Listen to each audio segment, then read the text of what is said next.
bienvenidas y bienvenidos a su programa Diálogos entre Libros. Hoy vamos a conversar con Gisela López, quien es escritora, investigadora y está compartiendo con nosotros en esta alma mater. Gisela, muchísimas gracias por aceptar esta invitación.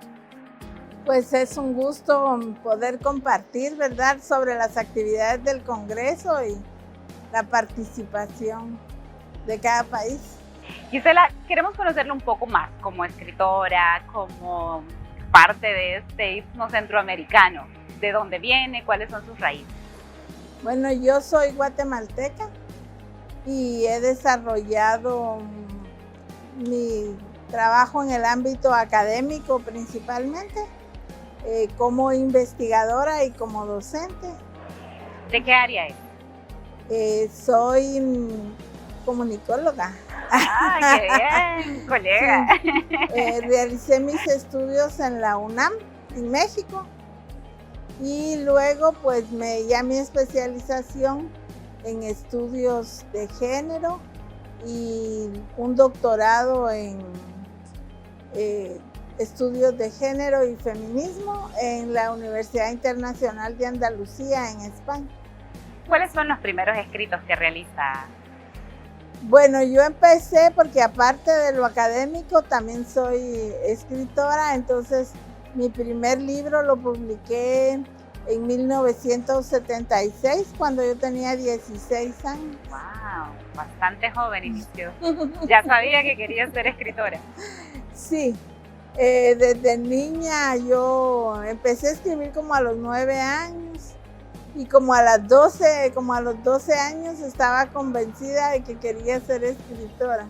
¿Y qué escribió a los 16 años? Poesía.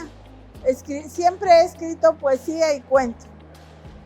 Principalmente poesía y cuento. Y ya en el ámbito académico, pues ensayo, ¿verdad? Resultados de investigación. ¿Y esos primeros estudios que realiza, sobre qué tema fueron? Bueno, tengo una línea de investigación que la inicié desde los años 90, que es sobre las mujeres escritoras.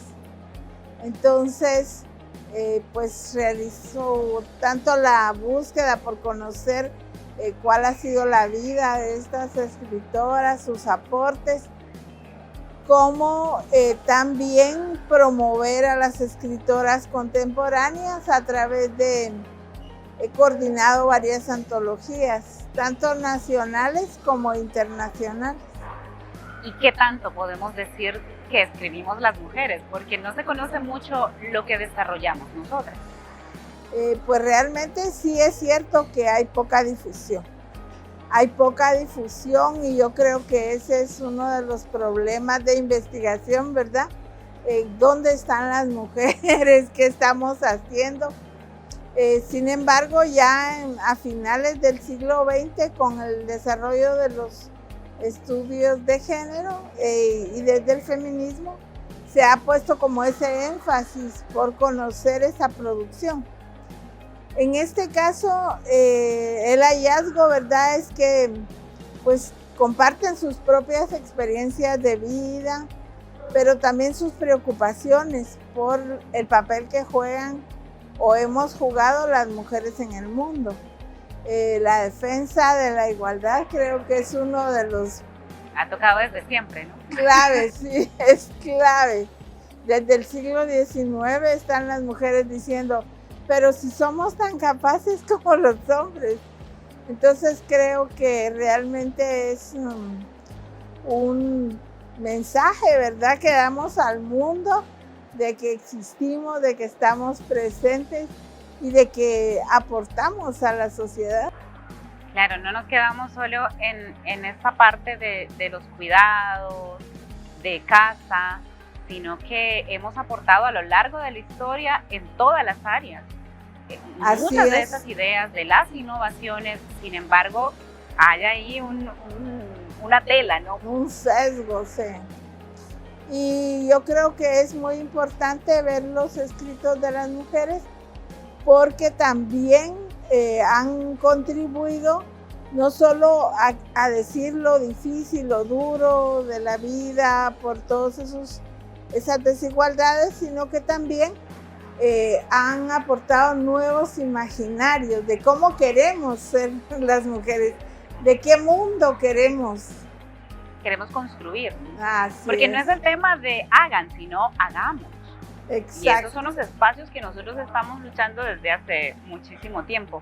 Y en estas investigaciones que usted realiza, yéndonos por esta línea de qué mundo queremos construir, ¿qué dicen sus investigaciones sobre eso?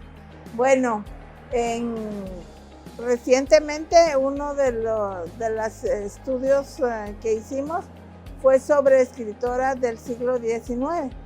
Trabajamos en equipo, nos gusta hacer investigación interdisciplinaria, entonces hay profesionales del ámbito de historia, profesionales de la literatura, profesionales de los estudios de género, como en mi caso, ¿verdad? Y de las ciencias políticas. Entonces, este marco del bicentenario, que íbamos a llegar al bicentenario, nos motivó para ver qué estaban pensando, qué estaban escribiendo las mujeres decimonónicas, ¿verdad? De qué manera las ideas de independencia y de libertad las convocaban o cómo se apropiaban de esas ideas. Y fue realmente todo un descubrimiento ver que lejos de estar ellas como perdidas en discursos románticos amorosos, ellas estaban, pero de verdad, cuestionando al Estado. Ellas estaban pidiendo que se reconociera esa igualdad. Habían hecho publicaciones, revistas solo de mujeres en el siglo XIX. Si ahora nos cuesta, pero ellas ya tenían sus revistas como La Voz de la Mujer, como El Ideal, y otras pues estaban no hablando del amado y de la cocina, del enamoramiento, sí, o de las florecitas y los pajaritos, sino que se dedicaban, como el caso de una de las escritoras, María Cruz, se había dedicado a viajar. Y a los 26 años que murió su padre, ella toma la decisión de irse de Guatemala a vivir sola a París. ¡Wow! Y se va. Y luego, estando en París, estaba muy de moda la teosofía y había toda una sociedad teosófica en la India, y ella se fue a la India a conocer esa experiencia. Y se publica pues todas sus cartas, una cronología, digamos, de sus viajes, cartas desde la India, donde ella pues comparte esa visión de mundo.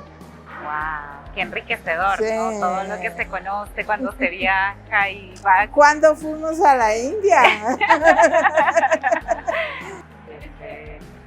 Pero esta es una persona o una mujer con recursos, ¿no? ¿Qué pasa todavía hoy con la que no tiene esos recursos económicos y le toca enfrentar una sociedad donde sus ideas no son tomadas en cuenta? Pues yo creo que esa es ya todo, digamos que es una búsqueda de opciones alternativas, ¿verdad? Yo creo que ahora tenemos muchos espacios, como a través de las tecnologías de información y comunicación. Tal vez no tenemos dinero para el libro impreso, pero podemos publicar en el Facebook, en todas estas redes sociales. Yo creo que siempre las mujeres han buscado como alternativas. Total. Y si no puedo de esa forma, pues viajo a través de la novela o a través de la vecina o el vecino, ¿no? Pero así es. Buscamos soluciones, eso es cierto. Así es. ¿Cómo nos ve como estudiosa de género? ¿Cómo nos ve a las mujeres centroamericanas? Yo creo que, bueno, realmente hay cambios, ¿verdad? Hay cambios sustantivos. Creo que hemos roto esos espacios domésticos ya desde los movimientos sociales del siglo pasado, ¿verdad? La segunda mitad del siglo XX.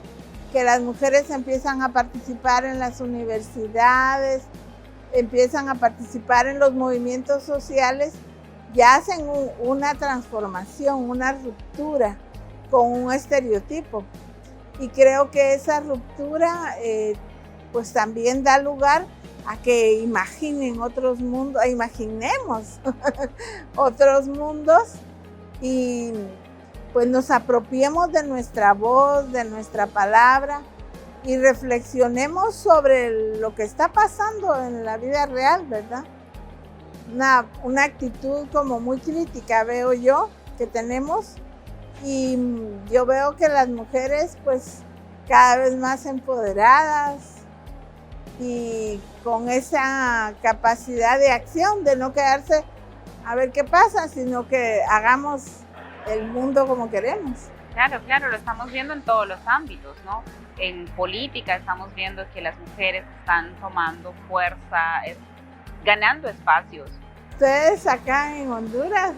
Sí, sí, y ojo, porque es muy interesante siempre ese discurso donde se nos quiere minorizar y decir, no, pero es que hay alguien ahí atrás tomando las decisiones, no es ella, pero el hecho de que una figura femenina esté bajo un cargo tan importante como el presidente de una nación, realmente que nos hace reflexionar en el sentido de sí se puede, vamos hacia allá, sigamos trabajando, ¿no? Para México también es ahora una mujer muy preparada, vamos a ver, ¿no? ¿Qué discurso montan ahora? Porque por ser mujer siempre está eso, ¿no? Pero cada vez estamos como ganando moviendo más las espacios, estructuras, sí. ¿no? Yo creo que vamos apropiándonos, que se abrió una brecha, pero por ahí vamos todas, porque en el caso de Guatemala apenas se ha cumplido un siglo de que las mujeres se graduaron en la universidad y ya ahora rebasamos el 50% de la matrícula en la Universidad de San Carlos. Entonces da cuenta de que no dejamos pasar una oportunidad, ¿verdad? Claro. Igual pasa acá en Honduras con el tema de la matrícula. Ya las mujeres son más las que ingresan y las que se gradúan. Todavía creo que hay brechas en cuanto a las carreras, porque hay carreras que son consideradas femeninas y otras como las tecnologías un poquito más difícil. Hicimos un estudio sobre las 15 años de matrícula del 2000 al 2014 en ingeniería y apenas estaban un 13% de mujeres.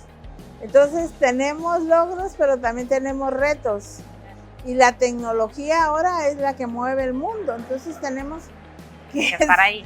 Tenemos que entrar. Claro, y estos temas, abordarlos en los libros, producir material para que nosotros en algún momento nos encontremos con estas reflexiones, es importante para que desde la niñez también se vaya repensando este mundo o estos estereotipos donde la mujer estudia esto y el niño estudia esto otro, ¿no? Sí, yo creo que para mi generación todavía aprendimos a leer con un libro que decía, mi mamá amasa la masa, mi papá trabaja, mi papá fuma la pipa, mi mamá me ama. Entonces yo creo que no es dejarte amar, ¿verdad? Pero sí es transformar, queremos nuevas generaciones de niñas y niños que no tengan pues esas restricciones, esos estereotipos, sino que elijan libremente, se preparen para todo, ¿verdad? Lo que nos toca como esos retos de las pandemias, ¿verdad? Entonces tenemos grandes obras que hacer y prepararnos para ellas. Usted que escribe desde muy pequeña, ¿qué recomendaciones puede hacer alrededor de ir fomentando este ejercicio, esta profesión? Yo creo que realmente tenemos como un gran compromiso, no solo de señalar y estar como críticas a esas posturas tradicionales, convencionales que nos quieren como restringir como descalificar, sino que también estar como haciendo propuesta. ¿Qué vamos a hacer entonces? No nos vamos a seguir quejando todo el tiempo, sino que hay que hacer cambios y transformaciones. Yo creo que hay que conocer a esas ancestras. Tenemos ahora mujeres que destacan en el deporte, en la ciencia, en el comercio. Pues hay que conocer quiénes son, ¿verdad? Sus nombres, para que las niñas tengan referentes. Sí, ya dejar esos cuentos de hadas y nos vayamos a cuentos reales, ¿no? Esas mujeres que han entrado a la ciencia y que son dignos ejemplos de seguir. Sí, sin duda alguna. Es. Pues muchísimas gracias por haber aceptado esta invitación y por compartir con nosotros todas estas investigaciones y todo este trabajo que hacen. Hay una invitación para conocer también los diferentes libros que ha escrito y sobre todo también repensarnos como mujeres. Así es. Muchas gracias por el espacio y creo que cada día podemos empezar a leer nuevas autoras mujeres, ver quiénes son las pintoras, quiénes son las compositoras, quiénes son las deportistas. Muchísimas gracias. Y a ustedes les invitamos a conocer ahora este segmento sobre recomendación de un libro. Ya volvemos.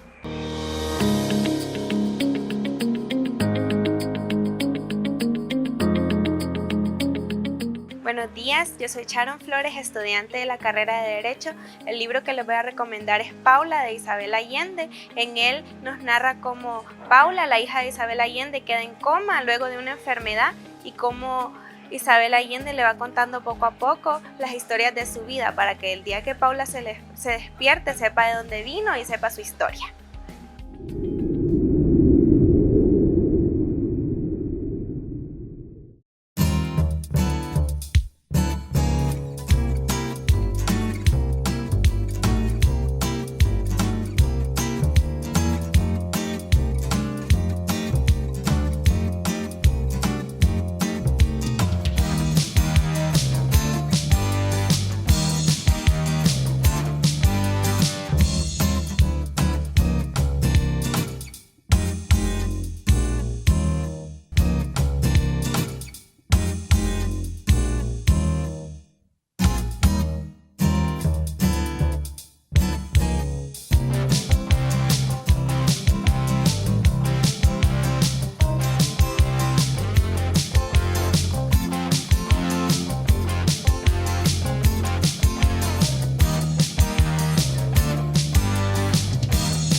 Continuamos en su programa Diálogos entre Libros, en esta ocasión desde el edificio 1847 y conociendo un poco más también sobre diversas actividades que se realizan en esta máxima casa de estudios.